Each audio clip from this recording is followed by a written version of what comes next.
5일자 말씀, 화요일자 말씀입니다. 출애굽기 21장 28절부터 36절까지 우리 한 절씩 교독하겠습니다. 소가 남자나 여자를 받아서 죽이면 그 소는 반드시 돌로 쳐서 죽일 것이요 그 고기는 먹지 말 것이며 임자는 형벌을 면하려니와 소가 벌레 받는 버릇이 있고 그 임자는 그로 말미암아 경고를 받았을 때 단속하지 아니하여 남녀를 막론하고 받아 죽이며 그 소는 돌로 쳐 죽일 것이고 임자도 죽일 것이며 만일 그에게 속죄금을 부과하면 무릇 그 명령한 것을 생명의 대가로 낼 것이요 너를 받은 소가 만일 남종이나 여종을 받으면 소 임자가 은 30세겔을 그의 상전에게 줄 것이요 소는 돌로 쳐서 죽일지니라. 소나 나귀가 거기에 빠지며 그 구덩이 주인이 잘 보상하여 짐승의 임자에게 돈을 줄 것이요 죽은 것은 그가 차지할 것이니라. 이 사람의 소가 저 사람의 소를 받아 죽이며 살아있는 소를 팔아 그 값을 반으로 나누고 또한 죽은 것도 반으로 나누고 함께 읽습니다. 그 소가 본래 받는 버릇이 있는 줄을 알고도 그 임자가 단속하지 아니하였으면 그는 소로 소를 갚을 것이요 죽은 것은 그가 차지할지니라. 아멘. 네, 오늘은 이 소에 관한 법이죠. 소에 관한 법. 이 소가 사람을 죽였을 때 어떻게 그것을 처리할지. 이제 이스라엘 백성들이 이제 공동체로 살죠. 애굽의 법 아래에서, 애굽의 지배와 통치 아래서 살던 이 이스라엘 백성들이 이제는 출애굽을 해서 이제 가나안 땅에 들어가 이제 그 땅에서 이제 이스라엘이라는 나라를 이제 세워야 됩니다. 그래서 나라든 뭐 조직이든 그 조직과 나라를 공동체를 다스리는 법이 있어서 그 공동체의 구성원들의 행동을 규제하는 그런 원칙들을 세우게 됩니다. 그리고 그 원칙들을 위배했을 때 어떠한 벌을 부과함으로써 그 공동체의 공동체성을 유지하고 지켜나가는 그런 원칙들이 세워지게 되는 것이죠. 그래서 모든 나라에는 법이 있고 법에도 뭐 헌법, 가장 최상위법이라고 할 수 있는 헌법이 있고 또 민법이 있고 상법이 있고 형법이 있고 또 시대가 바뀌면서 나라가 바뀌면서 법의 내용도 바뀌고 법의 종류도 계속해서 달라지는 그렇게 함으로써 그 나라의 한 공동체, 한 나라와 민족을 구성하는 그 구성원들의 행동들을 규제하고 그렇게 함으로써 공동체성을 유지해 나가는 그것이 우리의 삶이죠. 이 세상이고요. 사실 이 세상을 즉 이 세상의 모든 법들은요. 사실 뭐 소위 말하는 뭐 형법이든 민법이든 헌법이든 실정법은 사실은 다 이 십계명의 그 토대를 두고 있는 겁니다. 뿌리를 두고 있는 거죠. 이 십계명, 이 이스라엘에게 주신 하나님의 이 모세의 법이 사실 로마 제국이 어떻게 보면 회심하면서 그것이 어떻게 보면 로마 제국의 그 사회 시스템 안에 법 시스템 안에 어떻게 보면 뿌리를 내리게 되고 특별히 영국의 위대한 또 법학자들을 통해서 또 왕을 통해서 사실은 이 서구 문명, 서구 법 시스템의 이제 뿌리가 됩니다. 그리고 서구 법 시스템이 사실은 오늘날 모든 그 소위 말하는 문명 국가의 법 시스템의 뿌리를 형성을 하게 되죠. 그래서 사실 따지고 보면 대한민국의 법도요, 사실은 그 토대가 사실은 이 모세의 법에 그 토대를 두고 있는 것이죠. 한 나라가 번영하고 번성하고 한 공동체가 번영하고 번성하고 한 개인이 하나님의 복을 받고 번성하기 위해서는요, 한 개인이 그리고 그 개인으로 구성된 그 공동체가 바로 하나님이 모세에게 주신 이스라엘 백성에게 주신 이 모세의 법에 토대를 둘 때 한 개인의 삶이 복을 받고 그리고 그 나라와 민족이 복을 받게 되는 겁니다. 미국이라는 나라가 그렇게 복을 받게 됐던 이유는 사실은 미국의 건국의 아버지들이 다 크리스찬은 아니었지만 다 크리스찬들은 아니었지만 그러나 그들이 크리스찬이었던 크리스찬이 아니었던 어떠한 생각을 가지고 미국이라는 나라를 건국을 했냐면 이 성경적인 법을 어떻게 이 세상 법 안에 담아낼 것인가? 어떻게 이 성경적인 진리를 이 미국이라는 나라를 구성하는 모든 백성들의 삶을, 행위를, 행함을 규정짓고 또 묶을 수 있는 그런 법 시스템을 만들어낼 것인가? 사실은 미국의 건국의 아버지들이 다 신실한 그리스도인들은 아니었지만, 물론 그리스도인들도 당연히 많았고요. 그러나 그들은 한결같이 하나의 생각을 가지고 있었습니다. 하나님은 계시고 신은 계시고, 그리고 신이 인간에게 주신 이 모세의 법을 어떻게 하면 우리 나라의 건국의 토대가 되고 나라의 토대가 될 것이죠. 그래서 미국 법원에는 다 십계명들이 붙어 있어요. 모세 십계명. 또 언제부터 이 미국이라는 나라가 무너지고 흔들리기 시작했는가? 이 법원 안에 붙어있던 십계명들을 떼어내기 시작해가지고 부수기도 하고 드러내는 거죠. 다 드러내는 거죠. 그건 되게 상징적인 사건입니다. 상징적인 사건. 마치 모세가 하나님의 율법을 받기 위해 시내산에 올라가 있을 때 아론이 밑에서는 금신상을 짓고 백성들과 함께 그 앞에서 춤을 추며 예배 드리는 것처럼, 그리고 그것을 보는 모세가 정말 분노하여 십계명을 깨트리잖아요. 사실 지금 대한민국은 논외로 하고, 미국 같은 그런 정말 어떻게 보면 인류 역사상 아주 특별하게 태어난, 특별히 우리가 신앙적인 관점으로 볼 때, 영적인 관점으로 볼 때 아주 특별하게 태어난 그 미국이란 나라에서 법원 안에서 십계명이 떼어져 나가기 시작하고, 이런 일들은 정말로 우리 이 땅의 모든 백성들이 이 땅의 지금 영적인 기류를 어떻게 보면 확인할 수 있는 아주 중요한 표지가 되는 거죠. 미국의 대통령이 기도의 날을 선포하면서 하나님이란 말을 안 하고, 기도의 날에 성경에 대한 이야기를 하지 않고, 이런 것들이 미국이라는 나라의 관점에서는 되게 역사적인 그 맥락에서는 그 미국이라는 나라의 시작의 맥을 끊어버리는 일들입니다. 이게 지금 다. 그런 면에서 참 지금 현재 미국의 상태가 매우 어떻게 보면 어두운 그런 상태인 거죠. 그러니까 이게 다 무엇을 보고 우리가 알 수 있는가? 이 법을 고치는 거죠. 법을 고치는 거예요. 지난 주일에도 제가 다니엘이 본 환상 가운데 4마리의 짐승을 보는데, 그 중에 4번째 짐승은 특별하게 흉악하게 보였는데, 그 4번째 짐승은 세상 나라의 왕을 상징하고, 그 왕이 하는 일이 뭐냐? 법을 고치는 일이었다. 이스라엘이란 나라의 뿌리가 이 모세에게 주신 이 십계명, 모세의 법에 있었듯이 이 세상의 뿌리는 법입니다. 법에 있어요. 법. 세속적으로 보면 이 세상의 뿌리는 법에 있습니다. 그래서 이 법 안에 어떻게든지 하나님의 법을 집어넣어야 되는 거죠. 그거를 미국의 건국의 아버지들이 했던 것이고, 대한민국이라는 나라도 미국과는 조금 다르긴 했지만, 그러나 이 입헌 우리 재헌 국회의원들의 상당한 수들이 목사님들이었고 크리스천이었고, 초대 대통령도 당연히 크리스천이었고, 대한민국이라는 나라도 사실은 되게 특별한 나라인 거죠. 특별히 이 대한민국 한반도의 역사의 흐름에서 이 대한민국의 탄생은 흑암과 사망의 저주에 묶여있던 이 한반도의 영적인 맥을 완전히 끊어버리고 생명의 길로 나아가게 만든 어마어마한 영적인 사건입니다. 근데 그것도 지금 다시 다 복귀시키려고 하는, 그것을 다시 끊으려고 하는 영적인 흐름들이 지금 이 땅에서도 동일하게 미국처럼 벌어지고 있는 것이죠. 참 특이해요. 이스라엘과 미국이 비슷하고요, 미국이 대한민국과 비슷합니다. 영적인 이런 흐름이 있기 때문에 나라가 다르고 문화가 다르고 시대가 다르지만 보여지는 양상들이 비슷합니다.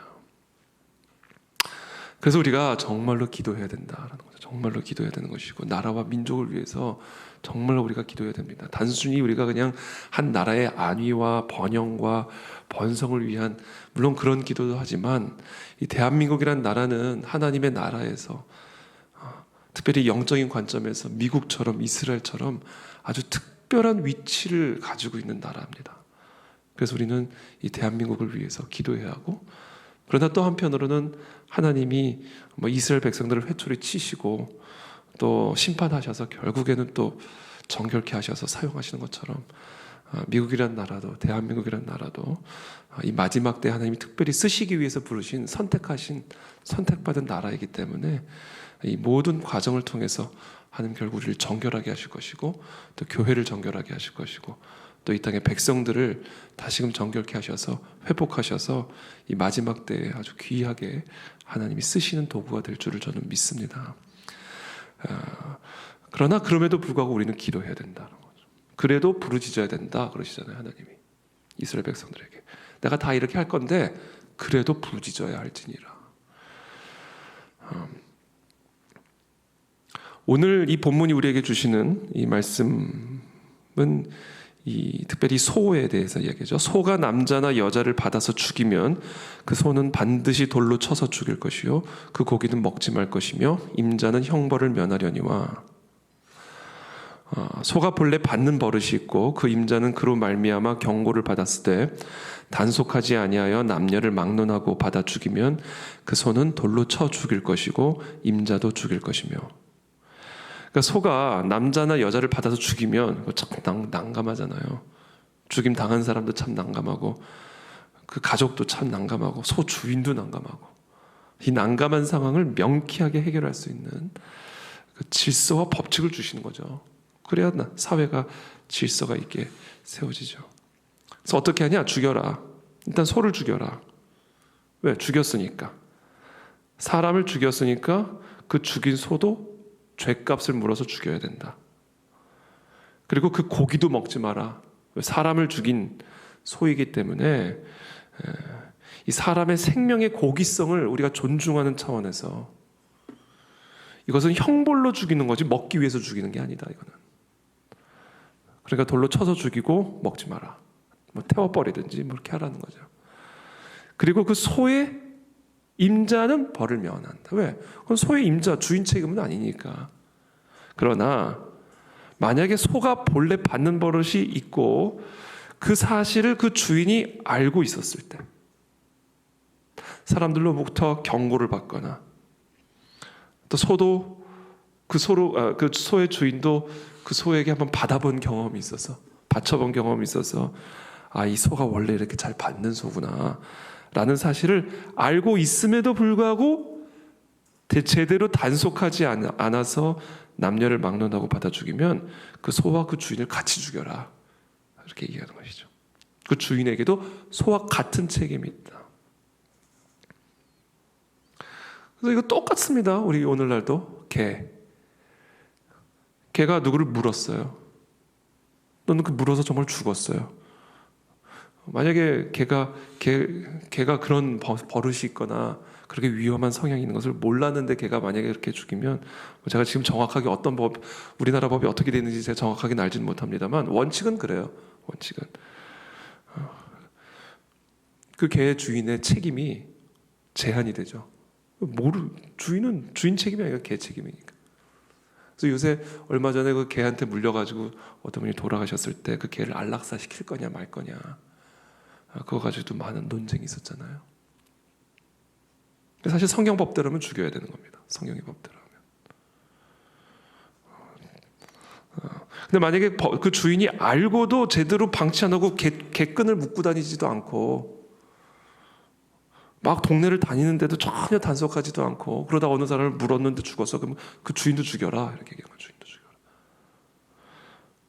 30절에 만일 그에게 속죄금을 부과하면 그러나 사람의 생명은 또 중요하니까 실제로 사람이 죽인 건 아니고 사람에게 책임이 있으니까 그 책임을 묻는 거니까 그 책임을 면할 수 있는 방법을 주셨는데 이게 뭐냐면 속죄금을 부과하면 그 명령한 것을 생명의 대가로 낼 것인가. 이게 벌금제도입니다. 이게 벌금제도의 뿌리예요. 벌금을 내므로써 그 죄값을 지불하게 하는 것이죠.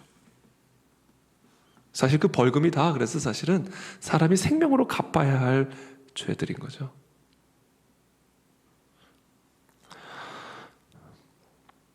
아들을 받든지 딸을 받든지 이 법규대로 그 임자에게 행할 것이며 소가 만일 남종이나 여종을 받으면 소 임자가 은 30세겔을 그의 상전에게 줄 것이요 소는 돌로 쳐서 죽일지니라. 자, 만약에 남종이나 여종을 받으면 소의 주인은 은 30세겔을 그의 상전에게 줄 것이요 소는 돌로 쳐서 죽여라. 이렇게 얘기하시죠. 33절에 사람이 구덩이를 열어 두거나 구덩이를 파고 덮지 아니하므로 소나 나귀가 거기에 빠지면 그 구덩이 주인이 잘 보상하여 짐승의 임자에게 돈을 줄 것이요 죽은 것은 그가 차지할 것이니라.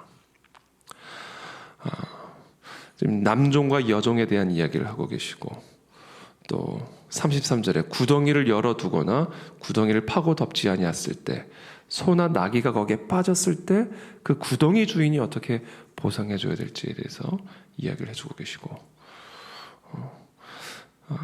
35절에 이 사람의 소가 저 사람의 소를 받아 죽이면 살아있는 소를 팔아 그 값을 반으로 나누고 또한 죽은 것도 반으로 나누려니와 만약에 내 소가 저 사람의 소를 받아서 그 소를 죽였을 때에는 살아있는 소를 반으로 나누어서 나눠라. 36절에 그 소가 본래 받는 버릇이 있는 줄을 알고도 그 임자가 단속하지 아니하였으면 그는 소로 소를 갚을 것이요 죽은 것은 그가 차지할 것이니라. 자, 오늘 이 법안에 보면 사실은 오늘 이 법 안에 있는 원칙 또 이 법 안에 있는 정신이 사실은 오늘날 그대로 다 녹여져 있습니다. 오늘날의 법에도. 근데 여기서 오늘 우리가 좀 영적으로 우리 삶에 좀 적용하고 싶은 부분, 뭐 정말 여러 가지들이 있지만 그 중에 하나를 좀 이야기하고자 한다면 알고 짓는 것은 죄다. 알고 짓는 것. 알고도 범하는 것은 죄다. 우리는 뭐를 알고도 죄를 짓는가?